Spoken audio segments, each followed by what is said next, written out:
नमस्कार, स्वागत है आपका सी न्यूज भारत पर। आपके साथ मैं हूं श्वेता तिवारी। बेमित्रा से खबर है, जहां बेमित्रा तहसील कार्यालय के सामने आंगनबाड़ी कार्यकर्ताओं और सहायिकाओं ने अपनी 3 सूत्रीय मांगों को लेकर 2 दिवसीय काम बंद धरना पूरा किया। आंदोलन के अंतिम दिन हजारों कार्यकर्ता और सहायिकाएं तहसील कार्यालय के सामने जुटी, जहां उन्हें पूर्व विधायक और जिला कांग्रेस अध्यक्ष आशीष छाबड़ा समेत कई वरिष्ठ कांग्रेसी नेताओं का समर्थन मिला। जिला मुख्यालय बेमित्रा में 26 और 27 फरवरी को आयोजित इस 2 दिवसीय धरना प्रदर्शन में जिले भर से कार्यकर्ताओं और सहायिकाओं की भारी उपस्थिति रही। प्रदर्शन का नेतृत्व कर रही जिला अध्यक्ष विद्या जैन ने स्पष्ट किया कि उनकी मुख्य मांग आंगनबाड़ी कार्यकर्ताओं और सहायिकाओं को शासकीय कर्मचारी का दर्जा दिए जाने की है। विद्या जैन ने कहा, जिस प्रकार सरकार ने शिक्षा कर्मियों और पंचायत कर्मियों को नियमित कर शासकीय कर्मचारी का दर्जा दिया, उसी तर्ज पर हमें भी ये अधिकार मिलना चाहिए। प्रदर्शन के दूसरे और अंतिम दिन जिला कांग्रेस कमेटी के अध्यक्ष आशीष छाबड़ा धरना स्थल पर पहुंचे और कार्यकर्ताओं की मांगों को जायज ठहराते हुए समर्थन दिया। उनके साथ शहर कांग्रेस अध्यक्ष रश्मि मिश्रा, जिला पंचायत सदस्य शशि प्रभा गायकवाड़ और पूर्व नगर पालिका अध्यक्ष शकुंतला साहू भी मौजूद रहे और उन्होंने प्रदर्शनकारियों को संबोधित किया। 2 दिनों तक चले इस आंदोलन के कारण जिले के आंगनबाड़ी केंद्रों में सन्नाटा पसरा रहा और बच्चों व गर्भवती महिलाओं को मिलने वाली सेवाएं प्रभावित हुई। कार्यकर्ताओं ने चेतावनी दी कि यदि सरकार उनकी मांगों पर शीघ्र विचार नहीं करती तो आने वाले समय में उग्र आंदोलन किया जाएगा। हमारे संवाददाता संजू जैन ने प्रदर्शन स्थल से आंगनबाड़ी कार्यकर्ताओं और महिला कांग्रेसियों से संवाद किया। आंगनबाड़ी की सहायिका और कार्यकर्ता है दीदी जो हमारी है, आज जो दूसरा दिन है कि हड़ताल में बैठे हैं। 3 सूत्री उनकी मांग है। जब से प्रदेश में भारतीय जनता पार्टी की सरकार बनी है, मोदी की गारंटी के तहत भारतीय जनता पार्टी की सरकार बनाने में प्रदेश में वो सफल रहे, लेकिन सरकार बनने के बाद एक भी घोषणा और एक भी वादा इस सरकार ने पूरा नहीं किया। आप देखेंगे लगातार हर वर्ग के कर्मचारी अधिकारी इस सरकार के खिलाफ धरने में बैठे हैं। आज हमारी आंगनबाड़ी की जो हमारी दीदी बहनें हैं, सहायिका कार्यकर्ता, वो भी धरने पे बैठी हैं। 3 सूत्री उनकी मांग है। कांग्रेस पार्टी के पूरे साथी हम सब उनके समर्थन में यहाँ समर्थन देने आए हैं। प्रदेश में उनका खुद का ऐसा कहना है कि उनको अगर सम्मान किसी सरकार ने दिया है तो भूपेश बघेल जी की पूर्ववर्ती सरकार ने दिया है। आज ठगा हुआ बहनें सभी अपने आप को महसूस कर रही है। भारतीय जनता पार्टी के कुशासन के खिलाफ उन्होंने संकल्प लिया है कि आने वाले चुनाव में भारतीय जनता पार्टी की सरकार को सबक सिखाना है, सरकार को उखाड़ के फेंकना है। और मातृशक्ति अगर कोई चीज को ठान लेती है तो कोई भी चीज असंभव नहीं है। कांग्रेस पार्टी हम उनके समर्थन में है, उनकी मांगों को समर्थन देने आए हुए। चौक में यहाँ लगातार जो आंगनबाड़ी के कार्यकर्ता हैं अपने मांगों को लेकर लगातार इससे पहले भी धरना प्रदर्शन किए थे। अभी 2 दिवसीय धरना प्रदर्शन कर रहे अपने 3 सूत्री मांगों को लेकर।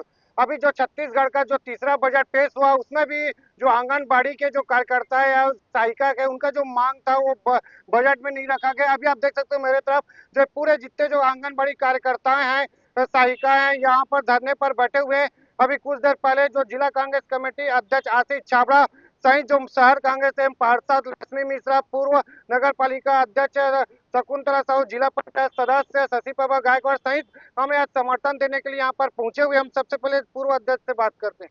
कैसे समर्थन जी, आज हम सभी आंगनबाड़ी महिलाओं के साथ में कार्यकर्ता महिलाएं जो अभी ऐसा एक अभियान चलाया गया था जिसमें इन्होंने दिन रात एक करके काम किया था। आज वही अपना अधिकार के लिए आज यहाँ तीन सूत्री मांग को लेकर धरने में बैठी है। हम उनका पूर्ण सहयोग करने के लिए यहाँ पे आए हुए हैं। जी, ये देखा जा रहा है कल छत्तीसगढ़ का बजट भी पेश हुआ, उसमें जो जो आंगनबाड़ी बहुत महत्व रहता है, चाहे SIR हो चाहे पूरे मतदान के साथ, लेकिन अभी तक उनका मांग पूरा नहीं किया।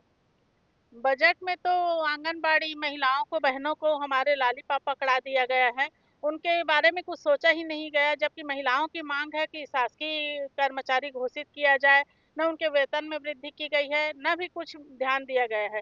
जबकि SIR, महतारी बंधन जैसे काम में उनको दिन रात 24 घंटे की जिम्मेदारी दी गई थी और उन्होंने बिल्कुल अपने दायित्व को पूरा भी किया है। लेकिन सरकार क्या सोचती है इसके लिए? सरकार कुछ भी नहीं सोचती है हमारी बहनों के बारे में। इसलिए उन लोगों को उनके करने का फल ये मिला है कि उनको रोड में आके आज बैठना पड़ रहा है, भरी गर्मी में यहाँ पर बैठना पड़ रहा है अपनी मांगों को लेकर हम बहनों के साथ। हमारे जिला पंचायत सदस्य और खासकर देखा जाता है ग्रामीण क्षेत्र में आंगनबाड़ी कार्यकर्ताओं का बहुत महत्व रहता है, लेकिन इनका मांग को अब तक पूरा नहीं कर पा रहे हैं सरकार।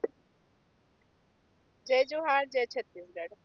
आज जिला कांग्रेस कमेटी के अध्यक्ष माननीय आशीष छाबड़ा जी सहित हम सभी आंगनवाड़ी कार्यकर्ता बहनों के समर्थन में यहाँ उपस्थित हैं। जब से भारतीय जनता पार्टी की सरकार बनी है, तब से मोदी की गारंटी करके इन लोग 2023 में लोग जितने भी अधिकारी हैं, कर्मचारी हैं या फिर किसान है, महिला है, युवा है, सबको ठगने का काम किए हैं। मोदी की गारंटी तो एक भी नजर नहीं आ रहा है। हमारी आंगनवाड़ी कार्यकर्ता बहनाएं उम्मीद से ज्यादा काम करती हैं। अभी हम देखे हैं कि SIR का जो भी काम था उन पूरे का पूरे इनके ऊपर थोपा गया था और जो छोटे छोटे बच्चे हैं उनको इन लोग तो पढ़ा नहीं पाते। आगे आप लोग का क्या रहेगा? हम लोग इनके साथ हैं। इन लोग का जो 3 सूत्री मांग है वो सरकार को पूरा करना आप लोग चाहिए। के द्वारा लगातार आप लोग आंगनबाड़ी का धरना प्रदर्शन कर रहे थे, अब भी कर रहे हो 2 दिवसीय, लेकिन अब क्या है? जी, हम लोग जब तक हमारी मांग पूरा नहीं हो जाता, जब तक हम लोग शासकीय कर्मचारी नहीं हो जाते, या शासकीय कर्मचारी जब तक हमको नहीं करते, न्यूनतम वेतन दिया जाए, हम लोग का यही मांग है कि हमको शासकीय कर्मचारी घोषित किया जाए। ये मांग पूरी नहीं, अगर आगे क्या रणनीति है? सर, हम लोगों का मांग पूरा नहीं होगा तो आधे जो हमारे प्रांत से जैसा आदेश मिलेगा हम लोग फिर वही रणनीति बनाएंगे, क्योंकि अभी की इतने महंगाई के जमाने में इतना कम मानदेय हम लोगों के खर्चा नहीं चल रहा है। यहाँ तक कि हमारा रसोई भी चलना बहुत ही मुश्किल है। जी, अभी देखा जा रहा है, अब जनगणना भी हो सकेगा, जनगणना भी होगा, फिर आप लोग का भी एक काम लिया जाएगा, क्या करेंगे जनगणना? हाँ, तो वही सर, इसके लिए जनगणना के पहले हम लोग और रणनीति बनाएंगे। जब तक हम लोगों का 3 सूत्री मांग में से किसी एक सूत्री मांग भी अगर पूरा हो जाएगा तो हम लोग कहेंगे चलो सरकार हमारे लिए कुछ सोच रही है। और अभी वर्तमान के बजट में सर जो संकल्प नाम दिए हैं हमारे छत्तीसगढ़ शासन, उसमें कार्यकर्ता आंगनबाड़ी सहायकों का कहीं भी संकल्प नाम का नाम ही नहीं। देख सकते हो, जो बजट है, संकल्प के नाम से जो बजट किए थे उसमें ना कार्यकर्ताओं का ना सहायिका कुछ नहीं था। अभी आने वाले समय में अब जनगणना भी होगा, क्योंकि सब बहुत अहम रहेगा आंगनबाड़ी कार्यकर्ता। अब देखने वाली बात रहेगी क्या जनगणना से पहले इनकी मांग पूरा करते हैं या यूं ही आने वाले समय में फिर से धरना प्रदर्शन के लिए बाध्य रहेंगे। संजू जैन, शिव न्यूज भारत, बेमेतरा, छत्तीसगढ़। बेमित्रा में ये 2 दिवसीय धरना स्थानीय प्रशासन और सरकार के लिए एक स्पष्ट संदेश है कि आंगनबाड़ी कार्यकर्ता अपनी मांगों को लेकर गंभीर हैं। अब सरकार के कदम पर सबकी नजरें टिकी हुई हैं। फिलहाल के लिए रिपोर्ट में इतना ही। देश और दुनिया की तमाम बड़ी खबरों के लिए देखते रहिए सी न्यूज़ भारत।